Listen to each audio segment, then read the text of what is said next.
দিলীপ ঘোষ না থাকলে এই আসনগুলো পায় না। কিন্তু বর্তমানে যারা পশ্চিমবঙ্গের দায়িত্বে আছে, যে বিজেপি, তাদের ক্ষমতা নেই একটা সিটও বার করার। ওই নরেন্দ্র মোদীকে আসতে হবে 10 বার করে। এবং নরেন্দ্র মোদী ব্যাকুল আকুল এবং অ্যাসিওর করে বলছি যে পশ্চিমবঙ্গে লোকসভাতেও বিজেপির ধরাশায়ী পরাজিত হতে হবেই তৃণমূলের কাছে। অভিনেতা দেব বিজেপি পার্টিতে গেল না, চাপে পড়েছে বিজেপি পার্টি। কারণ সামনে লোকসভা ভোট যতই এগিয়ে আসছে ততই বিপদে পড়ে যাচ্ছে বিজেপি পার্টি। কারণ বিজেপি পার্টিকে জেতানোর মতো সামনে একটিও নেতা নেই। বিজেপি নেতারা ভেবেছিল যে দেবকে টেনে বিজেপির দালালি করাবো, কিন্তু অভিনেতা দেব যে কড়া পদক্ষেপ নিয়েছে তাতে বিপদে পড়ল বিজেপি পার্টি। সাংবাদিক প্রসূন গুপ্ত তার এই ভিডিওর মধ্যে দেখালেন যে দেবকে বিজেপি পার্টি কত লোভ দেখিয়েছিল, ভয় দেখিয়েছিল, তারপরেও দেব কে কড়া পদক্ষেপ নিয়েছে।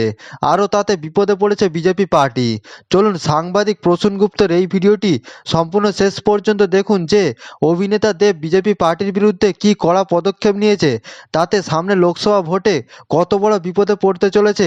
এই ভিডিওটি ধৈর্য ধরে শেষ পর্যন্ত দেখলেই বুঝতে পারবেন। স্টালিন ইত্যাদি ইত্যাদি বিভিন্ন চরিত্র যারা পরিবারের ব্যাপার। অভিষেক ডাইরেক্ট পরিবারের ব্যাপার নেই, তিনি তার মতন এসছেন এবং সম্পূর্ণ কর্পোরেট থিঙ্কিং নিজেকে আপগ্রেড করেছেন। 2021-এর নির্বাচনের জয়ের অন্যতম কারিগর। এবং তিনি গতকাল আনন্দবাজার অনলাইনে যে ইন্টারভিউটা দিয়েছেন, পারলে দেখে নিন। টেরিফিক ইন্টারভিউ, প্রতিটি কঠিন প্রশ্ন, এমনকি লিপস অ্যান্ড বাউন্স সম্বন্ধে তিনি উত্তর দিয়েছেন যে অ্যারেস্ট করুন আমাকে, কি প্রমাণ আছে, কি বৃত্তান্ত। হ্যাঁ, লিপস অ্যান্ড বাউন্স এখনো কাজ করছে। তো আপনাদেরকে এবার না জানা তথ্যটি দিই। অভিষেক বন্দ্যোপাধ্যায় MBA পাস, গতকালও জানতে পেরেছেন, অনেকে জানেনও হয়তো। দিল্লির একটি বিখ্যাত বিশ্ববিদ্যালয়ের ছাত্র ছিলেন এবং তার থেকে 2 বছরের সিনিয়র ছিলেন সৌভিক বেরা। কেউ আপনারা নাম জানেন না, নাম জানার দরকার নেই, আমার ফ্রেন্ড লিস্টে আছেন।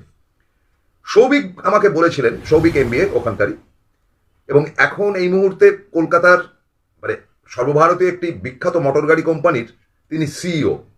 তিনি বলেছেন যে অভিষেককে আমি স্তম্ভিত।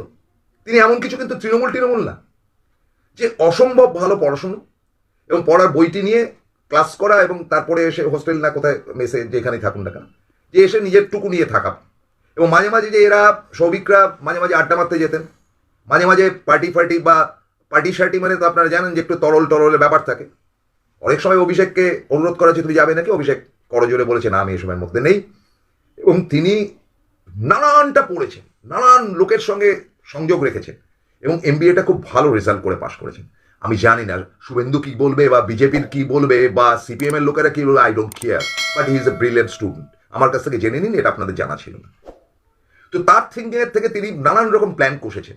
এমনটা ভাববেন না যে আইপ্যাক এসে মমতাকে জিতিয়ে দিয়ে গেছে। আইপ্যাকের ভাবার ক্ষমতা নেই, যদি কিনা, সেটা প্রশান্ত কিশোরও বলেছে, যদি কিনা মমতা বা তাদের একটা প্রিপারেশন থাকতো যে ডেফিনিট জিতবে, আইপ্যাক তাদেরকে রাস্তাটা দিয়ে দেয় যে এইভাবে এগো, একটা টিম ওয়ার্ক কাজ করে, যে কোথায় কোথায় ত্রুটি আছে সেটাকে সংশোধন করে। এটা ছিল। আর অভিষেক এটা দৃঢ়তার সঙ্গে বলেছে, আমরা যদি হেরে যাওয়ার হতো তাহলে হেরেই যেতাম, কিন্তু জিতবো আমরা জানতাম। আমরা একটা ক্লাসে যেতে চেয়েছিলাম, যেভাবে সকাল বিকেল করা হতো। ফলে কোনোদিনই তিনি দিদি বিরোধী নন, আর এটা হয়ও না।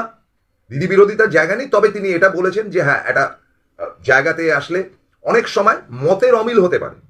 মতের অমিলটাও কিন্তু একটা ডেমোক্রেসি, এবং ডেমোক্রেসির জায়গা থেকে আজকে বা এর আগে তিনি যেভাবে দল থেকে 2জনকে সাসপেন্ড করলেন, গতকালও দেখেছেন সর্দারকে সন্দেশখালী থেকে তিনি বিতাড়িত করলেন, তখনই আপনাদের ধরে নেওয়া উচিত ছিল he is still very powerful, very powerful. এবং দেবকে নিয়ে তিনি যে মিটিং করলেন, প্রায় ঘন্টাখানেকের মিটিং, তিনি দেবের কাছ থেকে সমস্ত সমস্যা শুনেছেন, যে কি কি কারণে দেবের সঙ্গে সমস্যাটা হয়েছে, তিনি সেটাকে সলভ করেছেন। এবং আজ তিনি শঙ্করদলি, দেবের কমপ্লেন যার বিরুদ্ধে ছিল আপনার ওই পশ্চিম মেদিনীপুরে, তিনি অন্যতম একজন সদস্য তো বটেই, এক নেতাও বটে, তাকে কিন্তু আপাতত তার পদ থেকে সরিয়ে দেওয়া হয়েছে। কারণ একটা টেলিফোন টকিং এর মধ্যে শোনা গিয়েছে শঙ্করদলি কাউকে বলছে দেব কমিশন পারমিশন পায়। আমি নিজেও বিশ্বাস করি না যে দেব এটা পেতে পারে।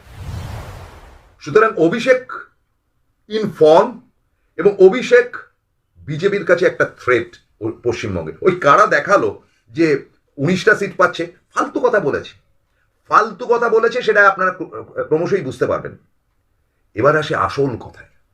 আচ্ছা, একবার ভাবুন তো দেখি, যে বিজেপি তো কনফার্ম যে তারা জিতে আসছেই, 300 বেশি সিট পাবে। নরেন্দ্র মোদী বলেছে যে 375টি সিট তারা পেতে পারেন বা এরকম করছে, শুনছিলাম বটে। এমনকি 400 হয়ে যেতে পারে।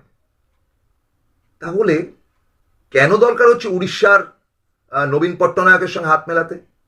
কেন দরকার হচ্ছে কেরালের মধ্যে তার সংগঠন বাড়াতে?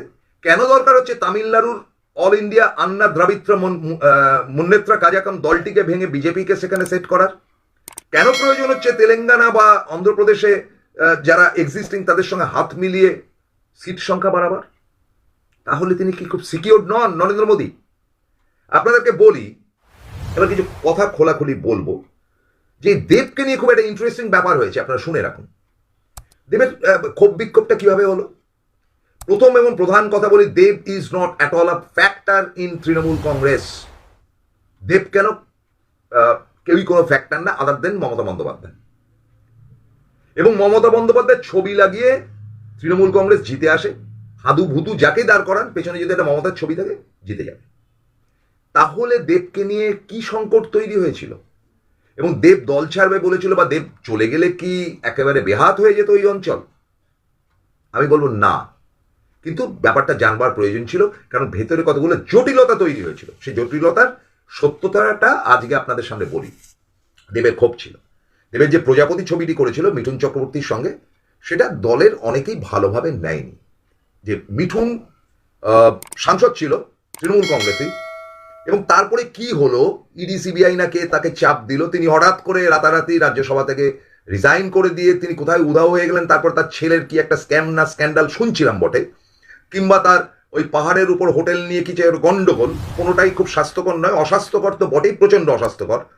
তারপর তিনি বিজেপিতে চলে গেলেন এবং যথারীতি তিনি ওই ডিটারজেন্ট পাউডার দিয়ে পরিষ্কার হয়ে একেবারে অন্য লোকে পরিণত হলেন, এবং ঘেরা কেউটে অমুক তমুক হাবিজাবি কথাবার্তা ইত্যাদি বলে বিজেপির মন জোগাতে আরম্ভ করলেন।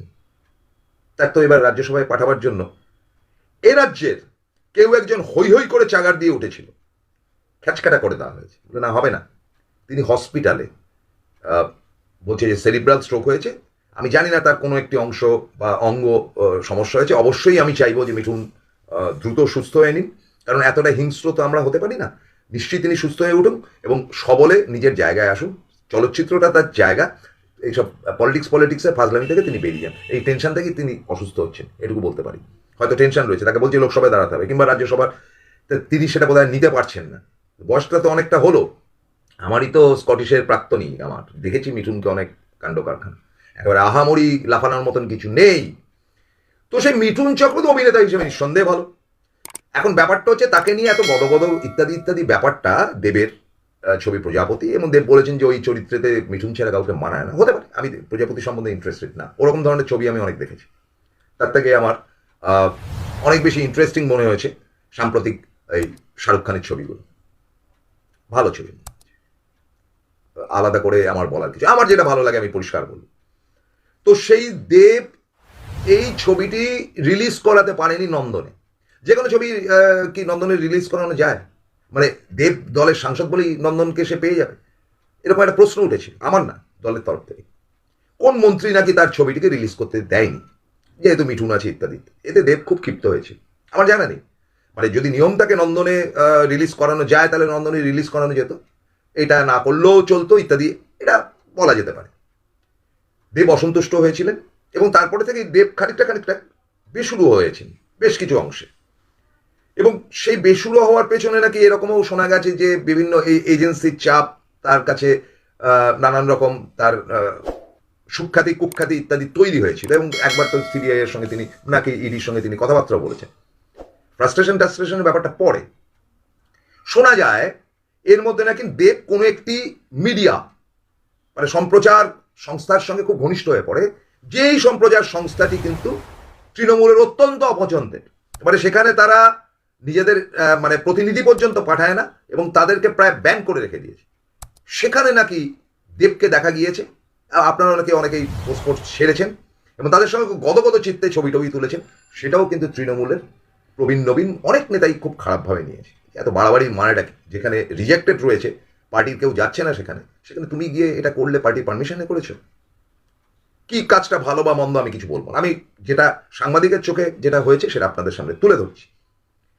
এরপরে ঘটনা সেটি হচ্ছে যে ওই শঙ্কর দলুই তার সঙ্গে টেলিফোন টকিং এর ফলে তিনি খুব ফ্রাস্ট্রেটেড হয়ে তিনি লাস্ট লোকসভায় যে বক্তব্যটি রেখেছেন সেটা বাংলায় রেখেছেন এবং সেটা আমি শুনেছি। সেখানে তিনি সুস্পষ্টভাবে বলেছেন যে তার কেন্দ্র ঘাটালের উন্নয়ন যেন পরবর্তী সরকার এসে করেন, বর্তমান সরকারকে তিনি সেটা অনুরোধ করেছেন। তিনি কি শিওর যে বর্তমান সরকারই পরবর্তী সরকার হিসেবে আসছেন? তিনি হঠাৎ এরকম একটা অদ্ভুত ধরনের কথা বললেন কেন? এবং তিনি এটা সেখানে প্রকাশ করেছেন যে এটাই তার শেষ অনুরোধ। অনুরোধটা শেষ কেন? মানে আপনি কি দল ছেড়ে দিচ্ছেন? যদি ছেড়ে দেন কেন ছাড়ছেন? তিনি এমন কথা বলেছেন যে সিনেমা এবং রাজনীতির মধ্যে সিনেমাটাই তার পছন্দ, হতেই পারে। তিনি তো সিনেমা আর্টিস্টই, তিনি তো রাজনীতিবিদ হিসেবে আসেননি। কিন্তু যখন এসে গেছেন তখন কিছু দায়িত্ব তো পালন করতে হবে, তিনি তো সেই দায়িত্বটা পালন করতে পারেন, এটা আমার ধারণা। তো সুতরাং তার সঙ্গে যে শঙ্করদলী বা তাকে নন্দনের জায়গাটা দেবের খারাপ লাগার জায়গা, এবং আমি এটা স্বীকার করে নিচ্ছি যে তার সম্বন্ধে আজে বাজে কথা বলাটা উচিত হয়নি।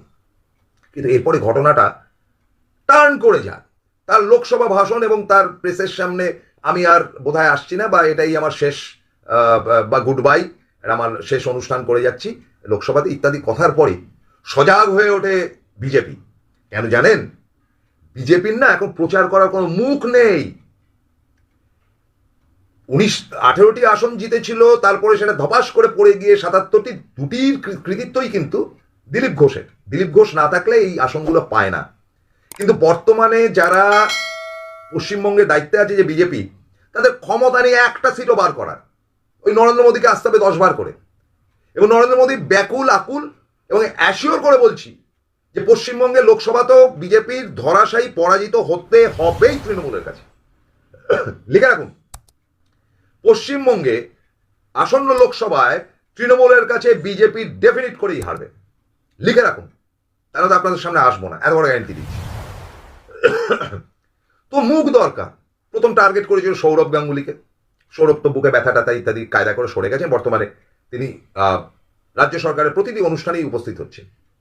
অর্থাৎ তিনি রাজনীতিতে না থাকলেও মমতা বন্দ্যোপাধ্যায়ের যে কোনো অনুষ্ঠানে থাকবেন এই প্রতিশ্রুতিবদ্ধ। ফলে একটি মুখ বাতিল হয়ে গেল। সেকেন্ড মুখকে মিঠুন চক্রবর্তী, বিতর্কিত, তার সম্বন্ধে নানান কথা আছে।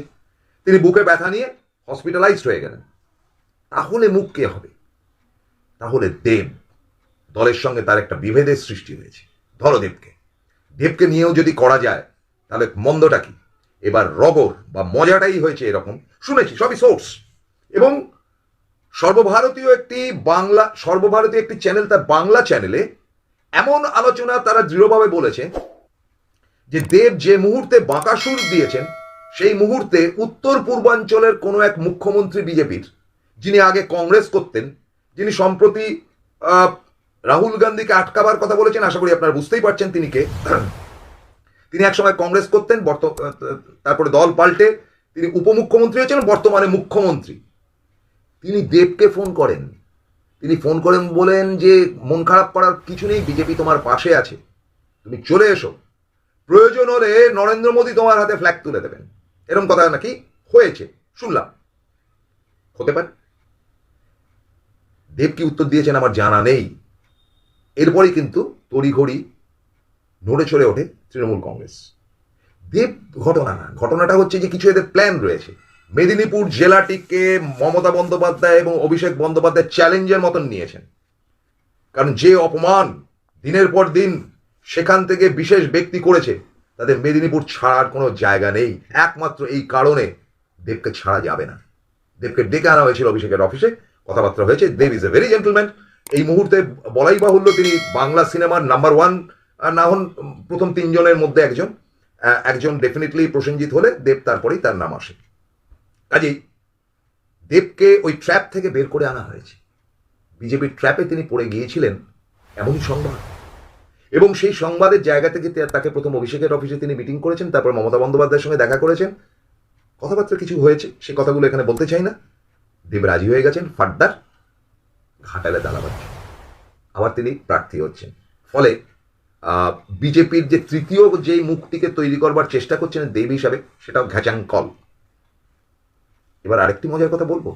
শুভেন্দু সম্বন্ধে কিছু বলার রয়েছে না? মারাত্মক বিস্ফোরক কথা, ভয়ঙ্কর কথা। আপনারা শেয়ার ফেয়ার করেন না, আজকে বলবো না। আজকে এই অবধি।